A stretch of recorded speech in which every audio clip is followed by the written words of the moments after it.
Allô Sabrina? C'est Nathalie. Devine où je suis. À la conférence de Frédéric Lenoir à la Maison Flagey. Ah, j'ai pu avoir une place. Tu connais pas? Ah oui, la Maison Flagey, Frédéric. L'endroit est franchement sympa. Hein. Les gens aussi ont l'air sympas. Il y a beaucoup de femmes. Hein. Oh, le thème de la conférence, c'est la puissance de la joie, son dernier livre. S'il a l'air joyeux, je ne sais pas, je ne connais pas très bien. Enfin, en tout cas, il a l'air joyeusement calme. Hein. Donc voilà, ben oui. Non, je crois pas que je vais le présenter parce que je crois que ça l'ennuie un peu. C'est quelqu'un de très humble et en plus tout le monde le connaît. Donc bon, bah écoute, je vais devoir te laisser parce que Frédéric Lenoir a envie de commencer et là je dois éteindre complètement mon GSM. D'ailleurs, tout le monde l'a déjà fait dans la salle. Voilà, je te raconterai. Là. Bisous.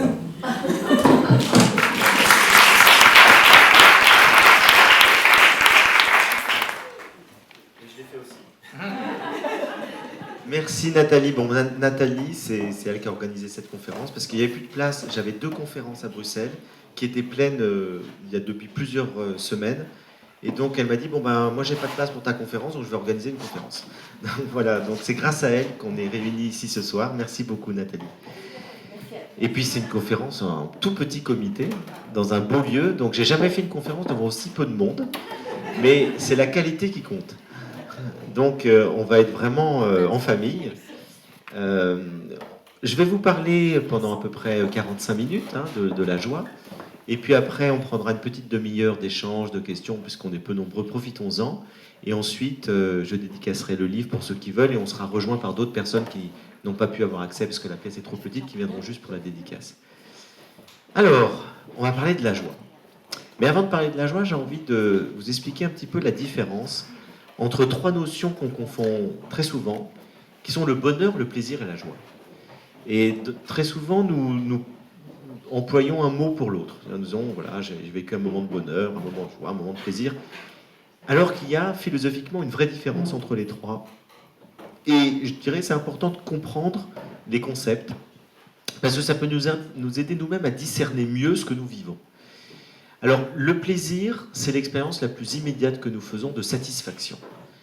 C'est la satisfaction d'un besoin ou d'un désir, et ça vient toujours par rapport à quelque chose d'extérieur. Le plaisir, c'est je rencontre quelque chose qui me donne du plaisir, ça me donne une émotion immédiate et le plaisir disparaît assez rapidement.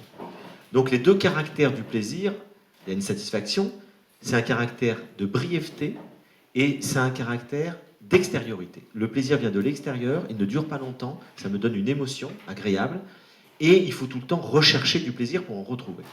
Donc ça appelle à multiplier la recherche du plaisir. Bergson, qui est un philosophe français du XXe siècle, qui s'est beaucoup intéressé, c'est un scientifique qui est devenu philosophe, s'est beaucoup intéressé à la biologie et à l'évolution du vivant.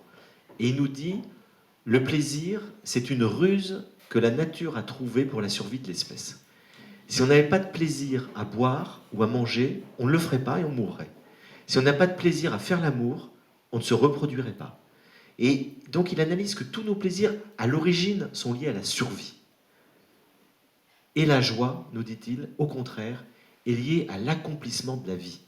Le plaisir est lié à la survie, la joie est liée à l'accomplissement. Et je vais en revenir tout à l'heure à la notion de joie, elle est liée à une notion de plénitude. Et puis, il y a le bonheur.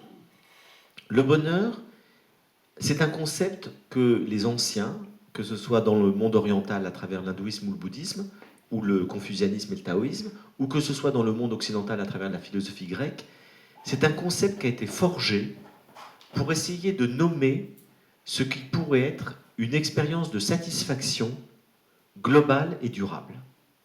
Vous voyez que le plaisir est passager, c'est momentané, et les philosophes de l'Antiquité se sont posé la question, comment faire durer le plaisir?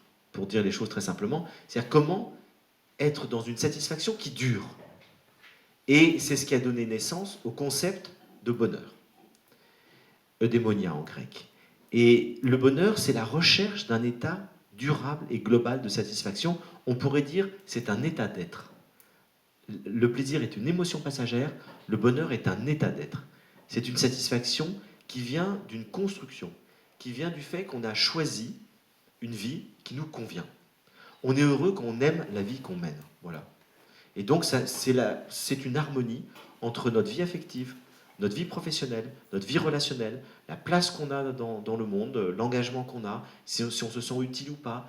C'est lié aussi à notre corps. Est-ce qu'on est bien avec notre corps? Donc la santé a un rôle important dans le bonheur. La vie affective, tout ça, ça fait une alchimie qui fait qu'on est heureux quand on aime la vie qu'on a. Et puis on est malheureux quand effectivement la vie est difficile, qu'on est tiraillé, qu'on est dans des contradictions, qu'il y a des pans entiers de notre vie qui sont difficiles, douloureux. Et là, le bonheur est beaucoup plus difficile à trouver. Donc le bonheur est un état d'être qui se construit souvent avec le temps. Et en même temps, gros bémol, il y a aussi dans le bonheur, pour à peu près la moitié, une part de chance. Et ce que les anciens appelaient la chance, c'est ce que les modernes appellent la part génétique. C'est ce qui fait qu'on a des gènes qui nous prédisposent à être heureux ou pas. Autrement dit, il y a des gens pour qui c'est assez facile d'être heureux, il y a des gens pour qui c'est beaucoup plus difficile. Et là-dessus, il y a une grande inégalité. Aristote disait déjà, dans l'Éthique à Nicomaque, donc philosophe grec du IVe siècle avant Jésus-Christ, le bonheur tient pour très peu des conditions extérieures. Autrement dit, qu'on naisse dans un tel pays, dans telle culture, riche ou pauvre, etc., ça compte très peu. Vous avez des gens heureux partout, vous avez des gens malheureux partout. Ce n'est pas les conditions extérieures qui déterminent le bonheur. Et il nous disait, pour une grande partie, c'est lié à la chance, au destin, et pour une autre partie, c'est lié au travail qu'on va faire sur soi. Donc la philosophie peut nous aider à être plus heureux, parce qu'elle va nous permettre de travailler sur nous-mêmes, de nous améliorer et de choisir ce qui est bon pour qu'on puisse être heureux. C'est des choix de vie qu'on va faire, c'est d'avoir une vie vertueuse, d'avoir une vie équilibrée, de savoir faire les bons choix. Et puis, le reste, la chance et le destin, finalement, c'est la sensibilité. C'est le caractère qu'on a, c'est le fait d'avoir, on dirait aujourd'hui, tel héritage génétique, qui fait que si on avait effectivement, si on est avec des parents, des grands-parents qui sont plutôt joyeux, plutôt heureux, plutôt positifs, et bien si on hérite de ça, tant mieux. Et puis si on hérite de quelque chose de très lourd, il y a vraiment des gènes qu'on hérite d'anxiété, de pessimisme, c'est beaucoup plus difficile. On dirait aujourd'hui, avec la psychologie des profondeurs, que la petite enfance conditionne évidemment très fortement aussi l'aptitude au bonheur, au malheur, mais c'est lié aussi à la sensibilité et aux gènes. Les deux vont se corréler, parce que vous avez des enfants qui ont la même éducation, il y en a un qui s'en sort très bien et l'autre, il sera toujours beaucoup plus difficile. Donc il y a toute une part d'inné, toute une part d'acquis dans la toute petite enfance qui conditionne ce que les psychologues appellent, alors c'est pas très romantique, un taux fixe de bonheur. C'est-à-dire une capacité à être heureux sur une échelle de 1 à 10. Et ils ont observé, en faisant des études sur des très larges échelles, plus de 50 000 personnes, que les individus sont conditionnés par leur enfance, par leur gène, etc., à un certain taux de bonheur, c'est-à-dire un certain taux de satisfaction dans la vie. Prenons quelqu'un qui est à 5 sur 10. S'il ne fait pas un travail sur lui, il sera toujours à 5 sur 10, quoi qu'il arrive. S'il ne fait pas un travail...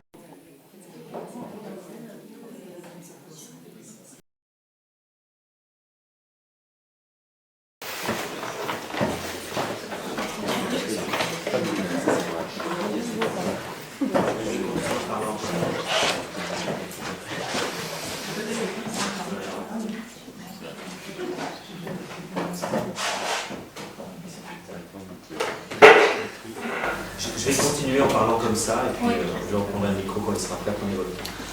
Et donc, je disais qu'il y a un taux fixe de bonheur, et ce qui est étonnant, c'est que les sociologues qui ont étudié ça nous disent quoi qu'il arrive.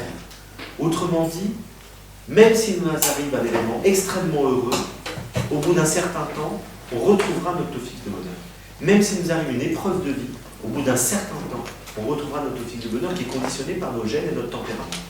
Et ils ont fait des études sur des cas extrêmes. Ils ont fait des études sur des gagnants du loto.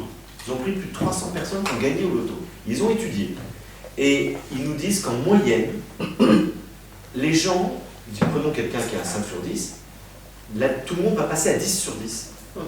Pendant en moyenne 6 mois. Et au bout de 6 mois, en moyenne, ça va être 3 mois pour certains, ça va être un mois pour d'autres, en moyenne, les gens vont revenir à 5 sur 10, au taux où ils étaient avant. Alors, je vais donner un exemple très concret. La personne n'est qu'à 5 sur 10 parce que c'est une anxieuse. C'est une personne qui est toujours dans l'anxiété. C'est pour ça qu'elle n'a pas plus que 5 sur 10 de bonheur avec son tempérament. Le soir, avant de s'endormir, elle va toujours regarder, tiens, il y a du bruit, est-ce qu'on est en train de me voler, est-ce que c'est pas ma voiture qu'on est en train de voler? Donc il y a une inquiétude. Il y a une inquiétude qui fait qu'elle n'est pas vraiment sereine. Cette personne va gagner au loto. Euphorie totale, je me paye une énorme maison et 40 Ferrari. Sauf que l'anxiété est toujours là. Et donc, au bout de quelques mois, eh ben, la personne, elle va encore plus mal dormir, parce qu'elle n'aura pas 3 portes à vérifier, mais 15 portes, et il n'y aura pas une voiture qu'on peut lui voler, mais 40. Et donc, son anxiété continuera de la rendre malheureuse, même si elle a gagné au loto. Ce qui montre bien que si cette personne veut grandir en bonheur, il faut qu'elle travaille sur elle. Tant qu'elle n'aura pas fait une thérapie qui l'aura fait baisser son taux d'anxiété, elle sera toujours au même seuil de taux fixe de bonheur. Alors évidemment, on prend ça sur la base de gens qui sont dans la moyenne. Si vous avez quelqu'un qui est dans la rue, le fait d'un coup de gagner au loto, ça va changer sa vie durablement, si vous voulez. Mais globalement, pour la moyenne, la grande majorité des gens, ce n'est pas une joie ou un bonheur soudain, aussi important soit-il, qui va changer durablement les choses. À l'autre extrême, on a étudié que des personnes qui avaient eu des grands accidents de la route, qui sont devenus handicapés, leur taux de bonheur va chuter pendant en moyenne 2 ans. C'est plus long. Et en moyenne, au bout de 2 ans, ils reviennent au taux où ils étaient avant. Parce que ce qui les rendait heureux avant, l'amitié, la musique, etc., revient.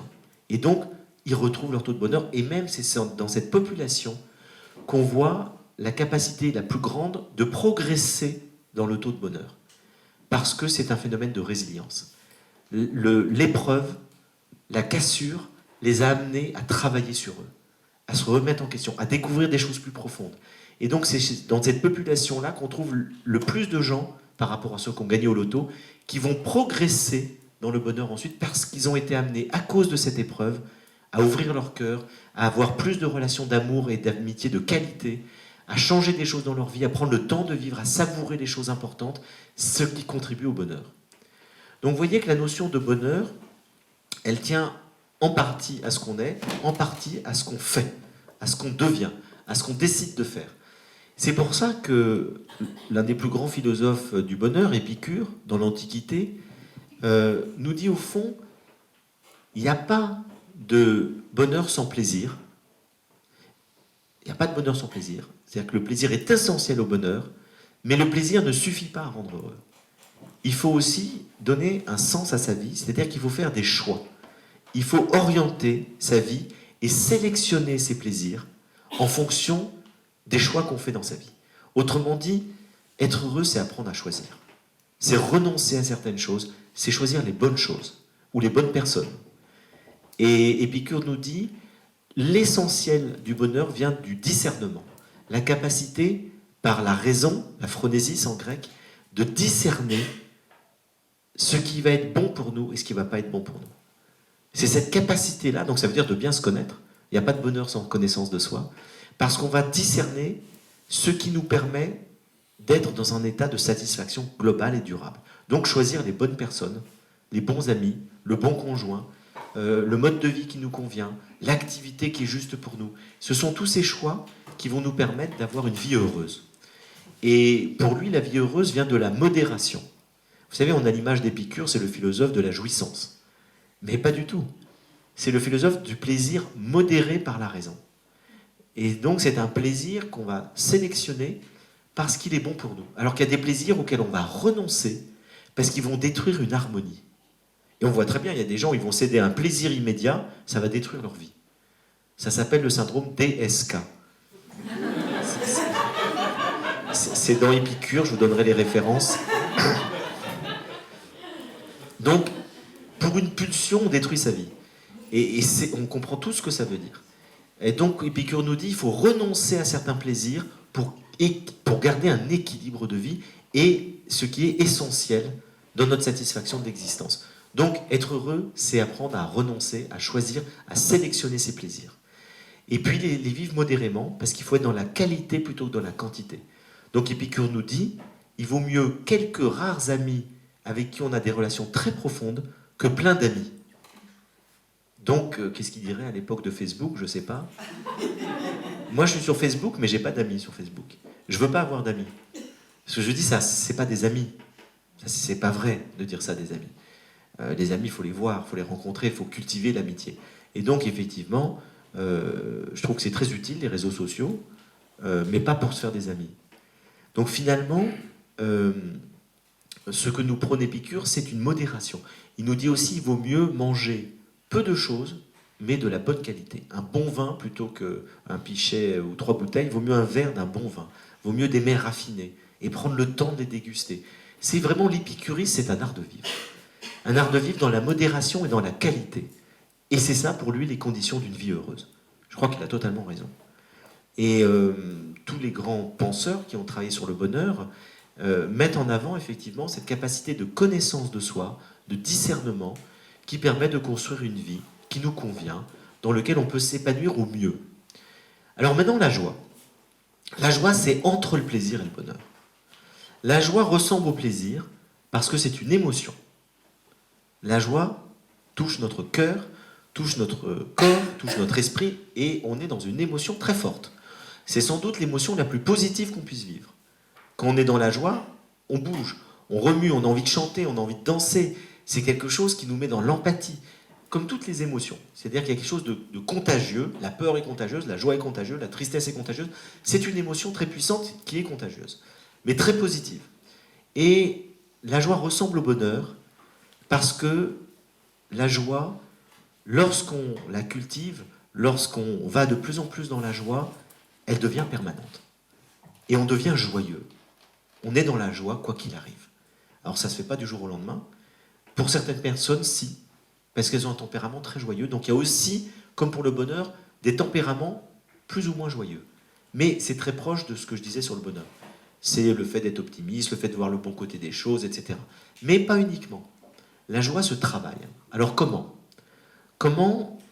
Déjà, qu'est-ce que c'est que la joie? Parce que je l'ai mal défini, j'ai juste dit que c'est entre le bonheur, ça peut devenir un état d'être, mais c'est comme le plaisir parce que c'est une émotion. C'est une émotion qui peut durer. Pas dans l'exubérance, dans la profondeur. Et la première vraie définition philosophique de la joie, c'est Spinoza au XVIIe siècle. Avant, les philosophes n'ont pas philosophé sur la joie, parce qu'ils ne savaient pas très bien quoi en dire. Sinon que c'est un don de Dieu, c'était mystérieux. Ce que les philosophes disaient, c'est que c'était mystérieux. On ne sait pas pourquoi la joie nous tombe dessus.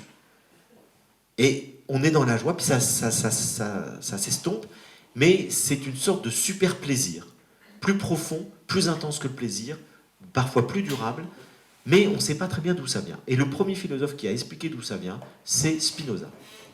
Et Spinoza, au XVIIe siècle, nous dit quelque chose d'extrêmement juste. Voilà comment il définit la joie, le passage d'une moindre à une plus grande perfection. La joie, c'est un passage dans lequel on ressent un progrès.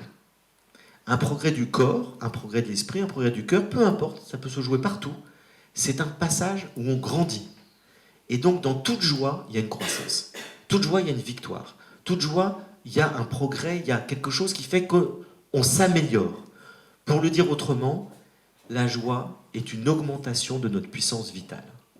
On est dans la joie parce qu'on se sent exister plus et mieux. Dans quelque domaine que ce soit. On réussit un examen, pouf, une victoire. On gagne un truc sportif, une victoire. On tombe amoureux, notre cœur grandit. On comprend quelque chose qu'on n'a pas compris, la joie de l'esprit. Il y a toutes sortes de joies qui viennent toujours d'un progrès, d'une croissance, d'une amélioration de notre puissance vitale. C'est pour ça que c'est très puissant, la joie. Et l'inverse de la joie, c'est la tristesse, en tant que diminution de la puissance vitale. Pas la tristesse en tant que peine, en tant que diminution de notre puissance vitale. Et Spinoza explique, tout être fait un effort pour persévérer et grandir dans son être. C'est presque un instinct vital. On cherche à progresser, on cherche à grandir. Et lorsqu'on rencontre un obstacle, lorsqu'on ne peut pas grandir, on ressent de la tristesse. Mais inconsciemment, sans même savoir pourquoi, on ressent de la tristesse. Et lorsqu'on grandit, lorsqu'on se perfectionne, lorsqu'on progresse, on ressent de la joie. Et il nous dit les deux grandes émotions fondamentales, ce sont la joie et la tristesse, qui sont liées à l'augmentation ou à la diminution de la puissance vitale. Pour moi, on n'a jamais dit mieux. On l'a redit autrement, on n'a jamais dit mieux. C'est-à-dire Spinoza est vraiment le premier à définir philosophiquement la joie. Et il va très loin, puisqu'il nous dit qu'il n'y a rien de plus désirable que la joie. C'est l'expérience ultime, absolue. Et on pourrait dire que bien souvent, ce qu'on recherche à travers le plaisir, c'est la joie. Mais comme la joie ne se décrète pas, vous ne pouvez pas dire « je vais être dans la joie », ça ne marche pas. La joie, elle vous tombe dessus. Sauf qu'on va voir qu'elle ne vient pas d'en haut, elle vient du dedans. C'est un autre problème. La joie nous tombe dessus. On ne peut pas la décréter. Alors que le plaisir, on peut le décréter. J'aime boire le café. Chaque fois que je vais me faire un café, j'aurai du plaisir. J'aime fumer une cigarette. Chaque fois que je vais fumer une cigarette, j'aurai du plaisir. J'aime écouter Mozart. Chaque fois que je vais écouter Mozart, j'aurai du plaisir. J'aime regarder une série télé. Chaque fois que je vais regarder une série télé que j'aime, j'aurai du plaisir. Le plaisir, on peut le programmer quand on veut. La joie, jamais. La joie, elle vient ou elle ne vient pas. Et donc, comme on n'a pas accès à la joie, ou peu accès à la joie, on va chercher à maximiser le plaisir. On se rabat sur le plaisir pour vivre des émotions fortes. Et donc, on cherche une intensité de plaisir. On multiplie les plaisirs. Mais ça ne nous donne jamais la satisfaction de la joie. Alors que quand on a une joie, c'est immense. On touche à un absolu. Il n'y a rien au-dessus de la joie. Un être amoureux recherche la joie de la présence d'être aimé et de l'amour. Un chef d'entreprise, il recherche la joie de faire prospérer son entreprise. Un artiste, il recherche la joie de la création. Une mère, elle recherche la joie de la relation avec son enfant. C'est la joie qui est l'expérience absolue de satisfaction. Et donc la question, c'est comment faire durer la joie. Ou comment accéder à la joie, si on n'est pas dans la joie spontanément. Et alors tout le paradoxe, et c'est là qu'il y a quand même quelque chose d'extraordinaire dans la joie, c'est qu'en fait, la joie, elle nous est donnée dès le départ. La joie, c'est un cadeau de la vie, mystérieux. Ça s'appelle la joie de vivre. La joie de vivre, elle est là, elle est donnée à tous les enfants. Il n'y a pas un enfant qui n'a pas la joie de vivre. Il peut la perdre très vite. Un enfant abandonné dès la naissance, il va perdre la joie de vivre. Mais il l'a spontanément, il la retrouvera tout de suite. J'ai été bouleversé, j'ai travaillé en Inde, dans un orphelinat et un mouroir, et j'ai vu un jour un enfant ramassé dans une poubelle, donc on ne sait pas depuis combien d'heures il était dans cette poubelle, tout petit, il venait de naître. Et donc, il est ramassé, et Mère Teresa le prend, il avait l'air mourant, on se dit il est mort.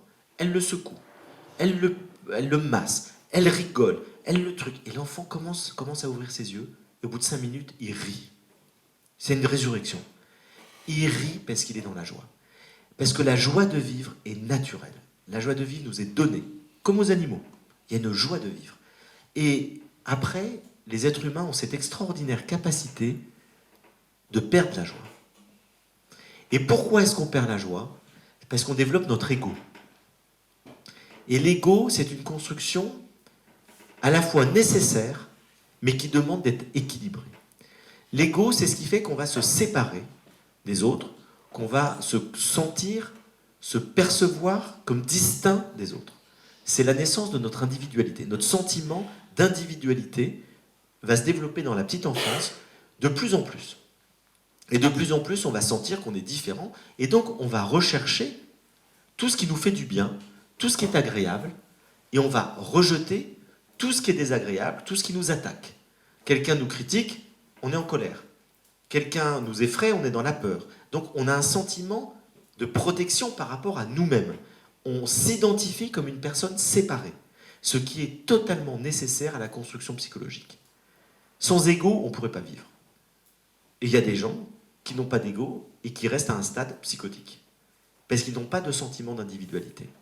Et donc, l'ego fait partie de la croissance nécessaire de l'être humain.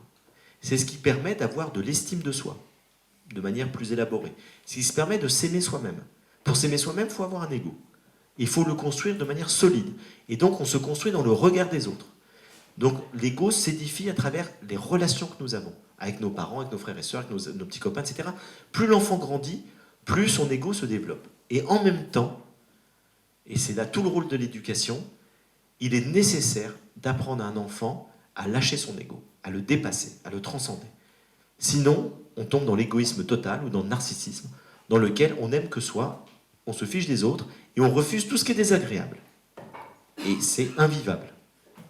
Et donc, ça donne, on voit des fois ça, on voit des enfants rois dans lesquels tout tourne autour de leur ego. Et on voit des adultes qui n'ont pas bougé, hein, qui sont restés des enfants égotiques. Et donc, c'est un narcissisme dans lequel tout tourne autour de soi, on ne peut pas penser autrement, tout se ramène à soi, on est incapable d'altruisme, et finalement, on s'enferme dans une sorte d'individualisme égotique. C'est invivable. C'est surtout invivable pour les autres, d'ailleurs. Mais ça empêche d'accéder à la joie. L'ego coupe de la joie. Totalement. L'ego ne recherche que le plaisir. Il ne sait pas ce que c'est que la joie. Parce que la joie est liée à l'ouverture. La joie est liée à l'ouverture du cœur, à la rencontre, au lien, à la communion. La joie est toujours liée à une dimension d'empathie. Donc, alors, tant qu'on est fermé sur soi, on a des joies faibles, qui ressemblent plus à des plaisirs. Les grandes joies, les joies profondes, les joies qui nous soulèvent, qui nous transportent, sont toujours liées à une dimension de transcendance de l'ego. Lorsque vous regardez une œuvre d'art, lorsque vous écoutez une musique, lorsque vous voyez un beau paysage, ce qui vous met dans la joie, c'est que vous sortez de vous-même. On est presque dans une extase. On sort de soi. Et dès qu'on sort de soi, on connaît les plus grandes joies. C'est Schopenhauer, un philosophe allemand, qui a merveilleusement décrit l'émotion esthétique comme la seule qui est capable de nous transcender, de nous faire sortir totalement de nous-mêmes. Je rajouterais l'émotion spirituelle ou mystique. Crée exactement le même état. Et même l'émotion amoureuse, lorsqu'elle n'est pas narcissique.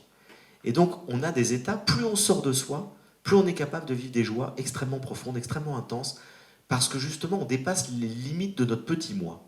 Donc, vous voyez comme c'est subtil, l'ego. Il faut un ego fort et structuré pour être heureux.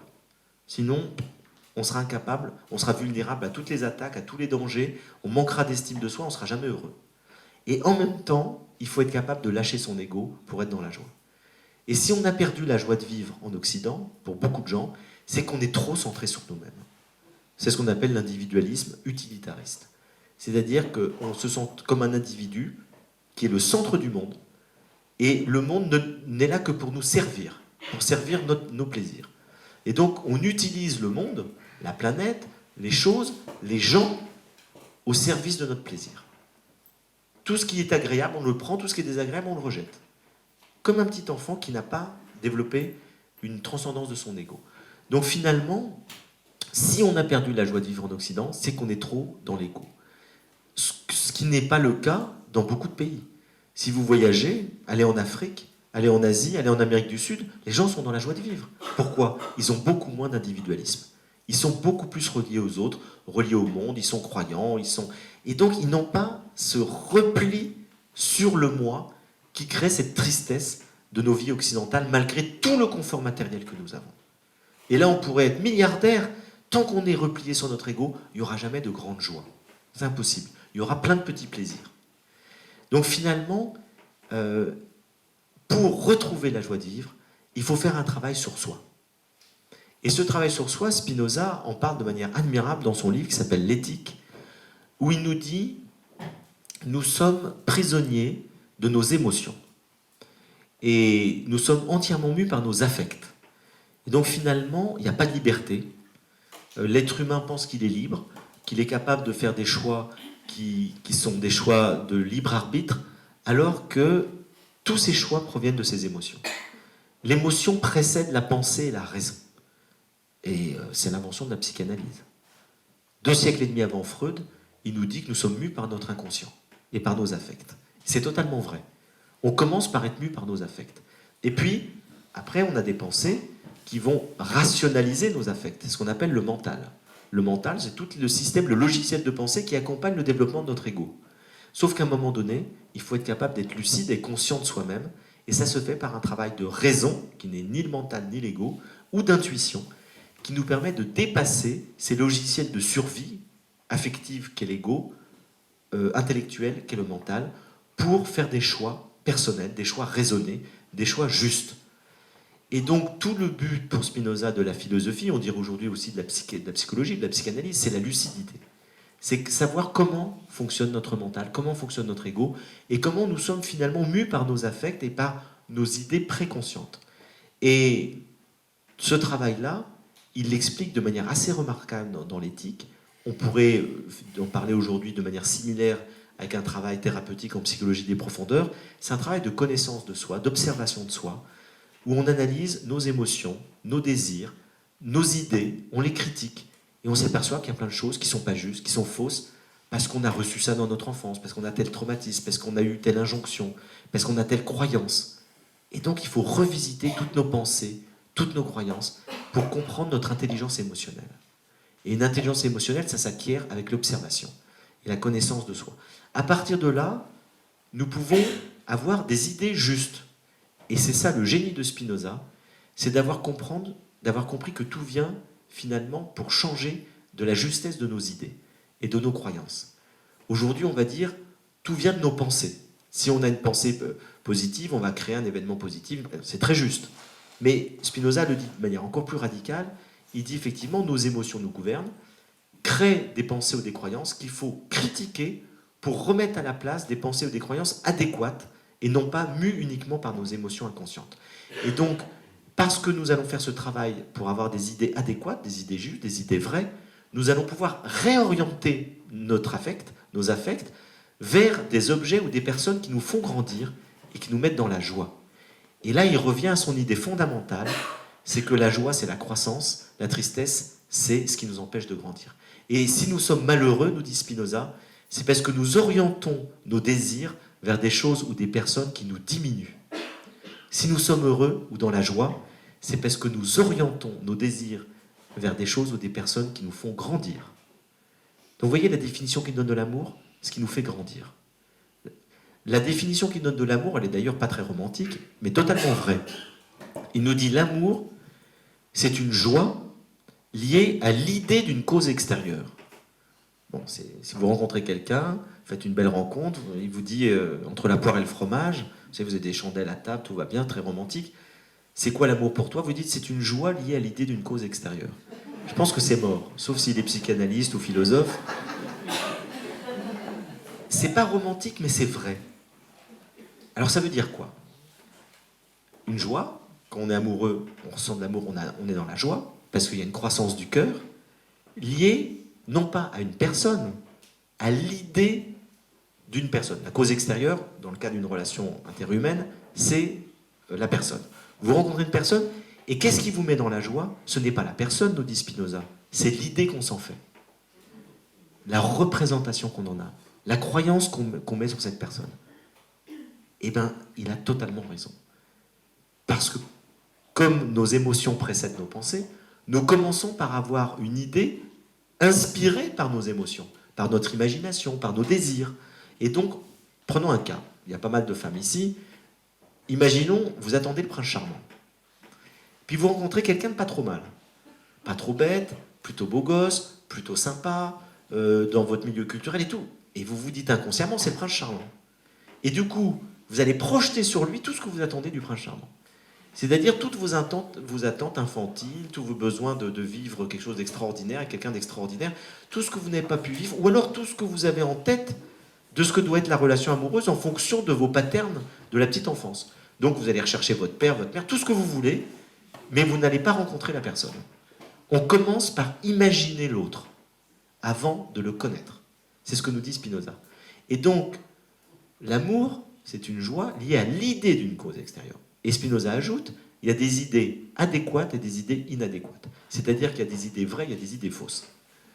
Et donc, si l'idée que vous avez de l'autre est inadéquate, ce qui est 99% des cas dans la première rencontre, eh ben, vous allez avoir une joie passive. Et c'est quoi une joie passive? C'est une fausse joie. C'est-à-dire que c'est une joie qui est fondée sur une idée erronée. Et quand vous connaîtrez mieux la personne, au bout de 6 mois, vous direz il y avait erreur sur la marchandise. Et en fait, il n'y avait pas erreur sur la marchandise, vous vous êtes illusionné, vous êtes imaginé, vous êtes fait un film. Alors peut-être que l'autre vous a aidé à ça, hein, parce que quand on rencontre quelqu'un, on montre le meilleur côté de soi. C'est rare qu'on arrive en disant, tu sais, je suis un pauvre type, j'ai l'air de ça, mais je suis pas comme ça. Non, c'est plutôt Superman. Et donc, il faut du temps pour connaître quelqu'un. Ou alors, il faut être très intuitif. Si vous n'êtes pas très intuitif, il faut du temps. Et à ce moment-là, vous allez découvrir que la personne, elle est comme ça, ou elle est comme ça. Moi, j'ai une amie qui m'a, il y a quelques années, elle me dit, oh, j'ai rencontré l'homme de ma vie, il est génial, c'est tout ce que j'attends, c'est extraordinaire et tout. Je lui dis, tu connais depuis combien de temps? 4 jours. Bon. Je lui dis, tu risques d'être déçu. Elle me dit, mais pas du tout, c'est incroyable, mais c'est, tu sais, le destin, c'est karmique, c'est machin. Bon, très bien. Puis ça dure. Je me dis, je me suis trompé, finalement, elle a peut-être eu une intuition fulgurante, ce type correspond exactement à tout. Et puis, au bout d'1 an et demi, elle m'appelle un jour, effondrée. Elle me dit, tout s'écroule. Je lui dis, ah bon, qu'est-ce qui se passe? Il est marié.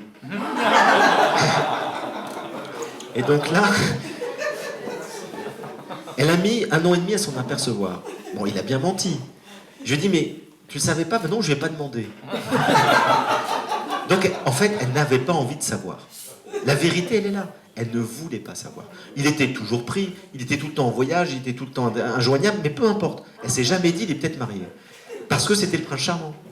Et donc, finalement, on ne veut pas savoir la vérité. Bien souvent. Et quand les autres nous mentent, on se ment aussi. Donc, cette joie-là, elle se transforme en tristesse. Et c'est exactement ce que dit Spinoza. Il nous dit les joies passives, tôt ou tard, se transforment en tristesse, voire en haine, qui est l'inverse de l'amour. Et comment il définit la haine? Une tristesse liée à l'idée d'une cause extérieure.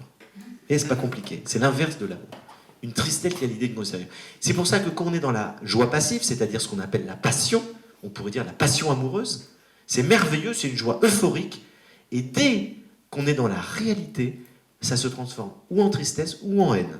C'est pour ça qu'il y a des gens qui se déchirent après s'être adorés pendant des années, parce qu'ils sont tombés dans la vérité. Et la vérité, c'est qu'en fait, ils ne s'aimaient pas vraiment. Ils avaient projeté, imaginé, cru que, et ils s'en veulent terriblement de s'être illusionnés. Et du coup, ils le reprochent à l'autre indéfiniment. Donc, vous voyez, la tristesse et la haine, c'est la conséquence d'une joie passive. Alors qu'une joie active vient d'une connaissance de l'autre réelle. On s'aime parce qu'on s'aime vraiment, parce qu'on se connaît. Et parce qu'on sait que l'autre est une personne qui nous convient et qu'on peut lui convenir. Et c'est quoi l'amour? C'est s'aider à grandir mutuellement. C'est pas autre chose. L'amour, c'est s'apporter de la joie. Et la joie vient de la croissance. Je le disais tout à l'heure, la joie, c'est l'augmentation de la puissance vitale. Un couple qui marche, c'est quand on s'aide mutuellement à augmenter notre puissance vitale. C'est-à-dire qu'on s'aide à s'épanouir, à se réaliser, à être pleinement soi-même. Donc dès qu'il y a de la jalousie, de la possessivité, de la peur de perdre, etc., et tout, on n'est pas pleinement dans l'amour. On est pleinement dans l'amour quand on n'a qu'une envie, c'est que l'autre soit pleinement lui-même, que l'autre s'accomplisse, que l'autre se réalise, que l'autre fasse ce qui est bon pour lui, et il vaut mieux que ce soit réciproque. Parce que sinon, il y en a un qui va se sacrifier. Donc, l'amour, c'est à la fois cette bienveillance envers l'autre dans un lien de réciprocité. Et quand c'est vrai, ça dure toute la vie. Dès qu'on a une relation d'amour vraie, même si on se sépare, on peut très bien se séparer parce qu'on a des objectifs qui divergent sur des choses concrètes. Des modes de vie, des voyages, des professions, une usure du désir. Tout ça peut créer une séparation, mais on continue de s'aimer. Parce que quand on s'est aimé, en vérité, on s'aime pour toujours. Parce que c'est l'autre qu'on a aimé et pas ce que l'autre nous apportait ou l'image qu'on avait de l'autre ou ce que nous attendions. Non, quand on est dans l'amour vrai, c'est éternel. Et donc finalement, la joie active, elle dure toujours. Et la pensée de l'autre nous remet dans la joie, y compris après un deuil. Moi, il m'est arrivé de vivre plusieurs deuils, mais un très violent, une personne à qui j'ai vécu pendant 6 ans, et passer la peine immense des premières semaines, je m'apercevais que la joie revenait de sa présence dans mon cœur. Et quand on aime quelqu'un, c'est éternel. Et on sait que ça ne meurt jamais. L'amour ne meurt jamais. C'est une phrase de la Bible et c'est vrai. L'amour ne meurt jamais. Et la trace de la joie de la présence de l'être aimé peut être toujours là, même si la présence physique n'est plus là. C'est quelque chose que j'ai vécu, donc sinon j'en parlerai pas. Je ne ferai pas de leçon de morale à ceux qui ont perdu quelqu'un. Je l'ai vécu dans ma chair et la joie est revenue de savoir que, de sentir la présence de l'autre à travers tout ce qu'on a vécu ensemble de vrai. Alors que quand c'est des joies passives, ça disparaît. Donc, la joie, c'est véritablement l'expression de notre puissance vitale, d'une croissance, d'une amélioration, du fait qu'on se sent davantage vivant et qu'on peut être de plus en plus soi-même, tout en étant relié aux autres de manière juste. C'est pour ça que tout ce chemin vers la joie, c'est à la fois un chemin, je dirais, de connaissance de soi, que j'appelle de déliaison, et de se relier aux autres de manière vraie et juste, que j'appelle de reliaison. Plus on se délie, plus on se relie de manière juste, plus on est soi-même de manière vraie, plus on est capable d'être dans des relations justes et vrai avec les autres. C'est tout ce chemin-là qui est un chemin qui nous permet d'être dans une joie active, dans une joie quasi permanente, qui n'est plus liée uniquement à des causes extérieures, à des événements fortuits. Alors maintenant, bien évidemment, c'est le chemin de toute une vie. C'est le chemin de toute une vie que de se dédier, que de se relier, que d'être dans la vérité. Alors en attendant, on peut favoriser par des attitudes, par un état d'esprit, par un climat favorable, la venue d'un certain nombre de joies qui peuvent être plus rapides, plus courtes, qui vont ressembler à des plaisirs tout en étant beaucoup plus profondes que des plaisirs. Et dans mon livre, je décris une dizaine d'attitudes, mais on pourrait en donner plein d'autres, qui favorisent l'émergence de la joie. Par exemple, l'attention. Aucune joie ne peut venir si on n'est pas attentif. La joie vient de la qualité de présence que nous avons. Si vous vous promenez dans la nature, vous avez un paysage magnifique.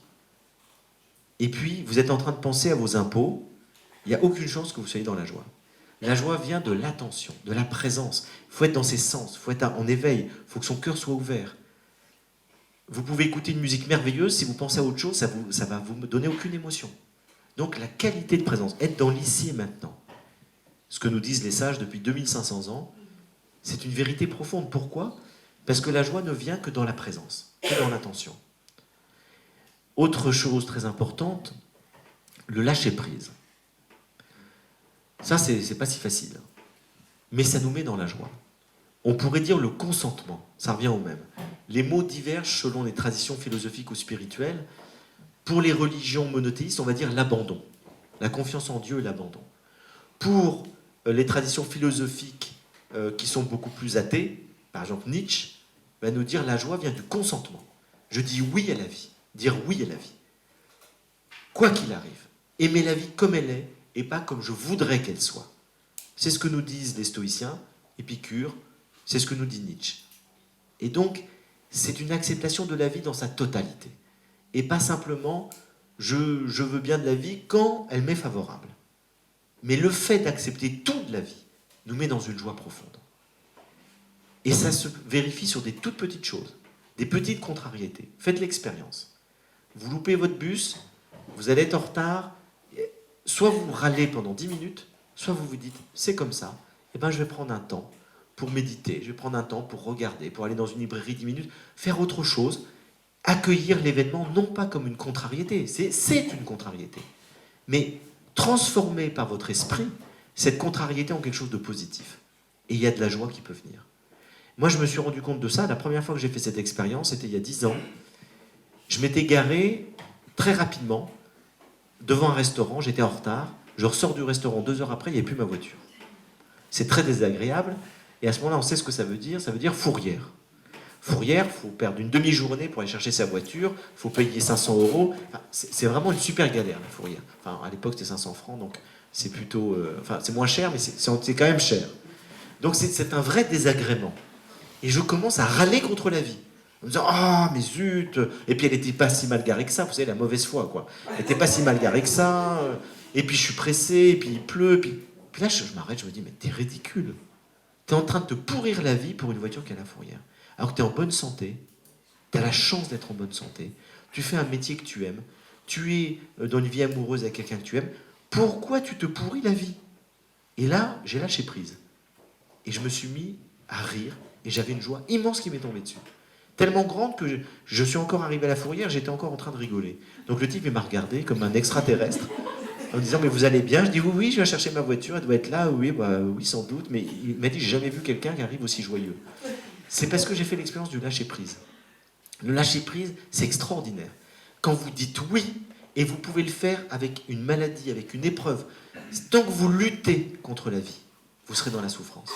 À partir du moment où vous dites oui à la vie, la souffrance peut rester, la peine, le chagrin peut rester, mais la joie va venir aussi. Et la joie va vous aider à traverser la souffrance et le chagrin. Parce que vous dites oui. C'est très fort dans les deuils. Lorsqu'on dit non, qu'on refuse, qu'on se révolte, on n'est que dans la peine. Lorsqu'on dit oui, on est dans la peine et dans la joie. C'est incroyable. Parce qu'on retrouve en même temps que la peine, la joie de vivre qui est là, qui revient, qu'on avait obstruée par un refus. Et ça, c'est quelque chose de mystérieux, on ne l'explique pas. D'ailleurs, il y a un philosophe contemporain, Clément Rosset, complètement athée, mais qui dit la joie est un mystère.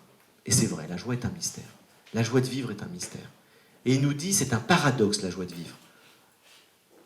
Il y a beaucoup plus de choses qui devraient nous mettre dans la tristesse que dans la joie sur Terre. Il y a beaucoup plus de souffrances que de choses heureuses sur Terre. Ce que nous dit le Bouddha, tout est souffrance. Et pourtant, on est dans la joie de vivre naturellement. Et c'est un grand paradoxe. Woody Allen le dit à sa manière, c'est un grand philosophe que vous connaissez tous, il nous dit « La vie n'est qu'une suite de problèmes, mais le pire c'est qu'elle s'arrête. » Et donc, on aime la vie. On aime la vie nous donne de la joie, du seul fait qu'on est en vie. Le seul fait d'être nous met dans la joie. Si on accepte la vie, si on dit oui à la vie. Et je connais des personnes qui n'ont jamais dit oui à la vie. Et tant qu'on est dans le refus, tant qu'on est dans la négation, tant qu'on n'accepte pas, par exemple, d'avoir ce corps, d'avoir cette famille, d'être né à tel endroit, il y a en nous une colère qui bloque l'accès à la joie de vivre. Et le jour où on la libère, la joie de vivre revient. C'est pour ça que la joie, elle est en nous. C'est la joie de vivre naturelle. Elle est en nous, que tous les enfants ont. Et puis progressivement, avec notre ego, avec nos peurs, avec nos blessures, avec nos souffrances, on va mettre des cailloux qui vont boucher la source. Et ce que nous pouvons faire, c'est enlever des cailloux pour permettre à la source de jaillir. Et c'est tout le travail spirituel, philosophique, psychologique que nous pouvons tous faire pour retrouver cette joie de vivre que nous avons perdue. Voilà. Donc merci de votre attention et puis maintenant on va pouvoir échanger sur cette question.